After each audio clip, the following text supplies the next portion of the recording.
One of the first things you're gonna need to get is an Eco Tank printer. You can convert this with sublimation ink using transfer paper, sublimation paper, and also getting you a heat press. Gonna need to get you a heating pad. That's where you're gonna do your pressing on. One thing about sublimation that I like, the ink is actually infused into the material that you're pressing it on, which is polyester. You do not want to use the ink that comes inside the box with the printer. That's just regular ink. You need to use sublimation ink.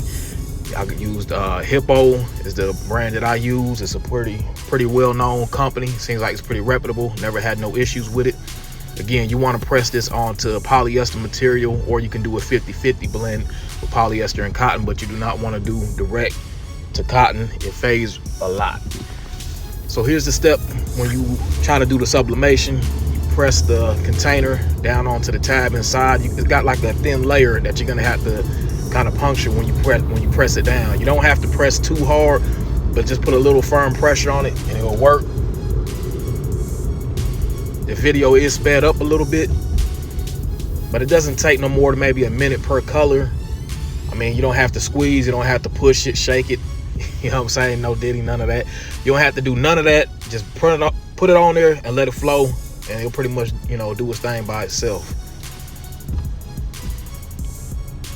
Make sure you get the colors. I mean, it sounds stupid, but pay attention. Make sure you get the right color in the right container. It's gonna fill itself up. Do this while the printer is off, and when you're done, then you can turn the printer on and it will show you the steps to go through. Now, as you see, when you turn it on, the screen is pretty small, but if you got, I guess, relatively decent, you know what I'm saying, sight, you'll be able to see it pretty good. A lot of people use the laptop. Me personally, I just linked it up to the app on my phone. I have an iPhone. It's pretty easy to set up. All in all, the whole process from start to finish, putting in the ink, using the app, maybe about 30 minutes.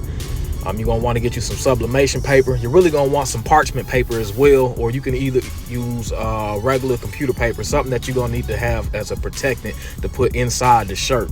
When you press the heat, sometimes that ink could bleed through. You don't want it to get from the front to the back, and you don't want to get none on your actual heat press. So you're gonna want to get you some protective paper. This is the heat press that I got from a company called HTV Ront, if I'm not saying that wrong. It's a pretty good product. Got it for like $100. You know, it's not bad. You're gonna want to get one of these. Trust me, you do not want to use a regular house iron. It ain't gonna come out right. I use mine at about 385 degrees for about 55 seconds. Get you a heat mat. This one here is by a company named Cricut, pretty well-known company. They make a lot of different products. Now, this is what your image is gonna look like once you print your transfer paper. Make sure whatever setting you have on your app on your phone, or whether it's on the computer, matches the setting that you have on your printer.